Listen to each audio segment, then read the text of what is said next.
අද අපි ආටා පිටි ඉඳිආප්ප හදන්නයි යන්නේ. ආටා පිටි එහෙමත් නැත්නම් හෝල් වීට් ෆ්ලාර් වලින් ඉඳිආප්ප රෙසිපි ඉල්ලලා තිබුණා.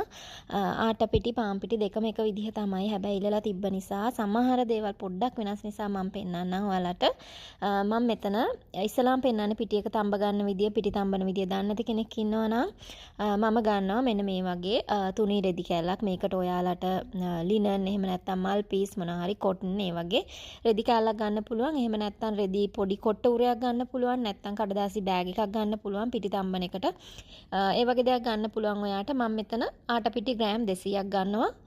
පිටි ටික ස්ටීමර් එක උඩට අර ගත්ත රෙද්ද දාලා ඒක උඩට පිටි ටික දාලා ඉවර වෙලා හොඳට වහලා ඉවර වෙලා උතුරන වතුර එකක ස්ටීමර් එකේ තියලා තම්බ ගන්න ඕනි.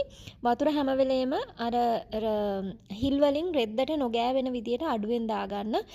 මොකද වතුර ගොඩාක් උඩට ඔයා භාජනේ දාගත්තාම ඒ වතුර උතුරනකොට